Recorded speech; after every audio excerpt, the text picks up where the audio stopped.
সোমবার বাঁকুড়া শহরের প্রাণকেন্দ্র মাচানতলা থেকে টাকা ছিনতাইয়ের ঘটনায় স্তম্ভিত এলাকা।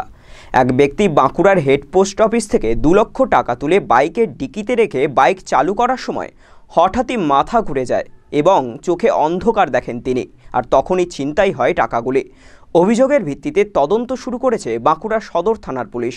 প্রকাশ্য দিবালোকে দিনে দুপুরে একেবারে বাঁকুড়া শহরের প্রাণকেন্দ্র মাচানতলায় ঘটল ছিনতাইয়ের ঘটনা। বাঁকুড়া হেড পোস্ট অফিস থেকে 2 লক্ষ টাকা তোলেন বাঁকুড়া সদর থানার অর্জুনপুরের বাসিন্দা সুনীল বরণ ঘোষ। তিনি পেশায় একজন গ্যারেজ ব্যবসায়ী। এরপর তিনি যখন নিজের বাইকের ডিকিতে টাকা রেখে বাইক চালু করেন, সে সময়ে ঘটে ঘটনা। ছিনতাই হয়ে যাওয়া টাকার মালিক সুনীল বাবুর দাবি, হঠাৎই তার মাথা ঘুরে যায়, চোখে অন্ধকার দেখতে থাকেন। কিছুক্ষণ পরে যখন সম্বিত ফিরে পান, দেখেন বাইকের ডিকিতে রাখা পোস্ট অফিস থেকে তোলা 2 লক্ষ টাকা নেই।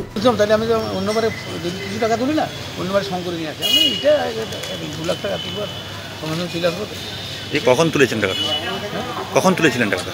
একটা ওরকম দিয়ে বাজার ফাজার করে তো যাচ্ছিলেন না, এইখান থেকে টাকাটা নিয়ে নামছিলাম। আচ্ছা, তারপরে মোটরসাইকেল ছিল, এখান থেকে নিয়ে এখানকে আসছি। আচ্ছা, একাদা গাড়ি ছিল, এইখানে যখনই চেপেছি আর চোখে দেখতে পাই। চোখে দেখতে পাননি? না। আপনাকে কিছু দেওয়া হয়েছিল চোখে? কিছু ছড়িয়ে দিতে পারছি না, আমি তো এখনো বলছি। মানে মাথাটা যেমন একটু ঘুরানো টাইপের, মানে মাথা যেমন ঘুরার মতো, আর চোখে কিছু দেখতে পাই। তো আপনি কারোকে দেখেননি টাকাটা নিতে? না, আমি এরকমভাবে চাপিয়ে রেখেছি। তো এইভাবে চাপিয়ে রেখেছে। তারপরে যখন আমি এইখানে স্টার্ট দিয়ে দেবো, তখন একটু পাড়া লেগে গেলো, ডিকিটা বুঝেছেন। আপনি টাকাটা ডিকিতে রেখেছিলেন? হ্যাঁ, তাতে একটা ব্যাগ ছিল, ইয়ে ছিল, প্যান কার্ড ছিল, আধার কার্ড ছিল। মানে আপনি চাবি লাগিয়েছিলেন মোটরসাইকেলে? কারা করেছে বলে মনে হয়? বলছি আপনি জানিয়ে এসেছিলেন কারোকে যে টাকা নিতে আসছেন, বা না আমি কারোকে সন্দেহ করছেন? কারোকে সন্দেহ করিনি। কী করে বলবো? আমি তো কারোকে ঘুরে আসি না, কোনো বন্ধুকে বলি না। অন্যবার হলে বলি যে আজকে বাথরুমে বলি কাজে। এরপর স্থানীয়রা খোঁজ খবর করলেও খোঁজ পাওয়া যায়নি ছিনতাইকারীদের। কিন্তু কে বা কারা এই ছিনতাইয়ের ঘটনা ঘটালো প্রকাশ্য দিবালোকে, সেই নিয়ে এলাকায় চাঞ্চল্য ছড়িয়ে পড়ে। টাকা তোলার ব্যাপারে কোনো রকম তথ্য আগে থেকেই জানতেন ছিনতাইকারীরা, তারাই ঘটিয়েছে এমন ঘটনা, দাবি স্থানীয়দের। লিখিত অভিযোগের ভিত্তিতে তদন্ত শুরু করেছে বাঁকুড়া সদর থানার পুলিশ। এখান থেকে কোনো মানে যারা ক্রিমিনাল আর কি, মানে যারা চুরি করে তারা ফলো করছে, সেইভাবেই ওটা হয়েছে ঘটনা। ওই ছেলে মানে যে সাজানো ঘটনা সেটা নয়, সেটা আমি জানি, এমনি একটু অল্প বলে অবস্থা। তোমরা তো ভালো চিনবেই। তো কি এটা মনে হচ্ছে না যে 2 লক্ষ টাকার মতন অ্যামাউন্ট এবং প্রকাশ্য দিবালোকে এখন করবেন? গাড়ি ব্যবসা, ট্রাক্টর ব্যবসাটা আছে, ওরকম টাকা তুলে ইয়া করে, ব্যাংকে শোধ করে, ব্যাংক তুলে ওই সব করে।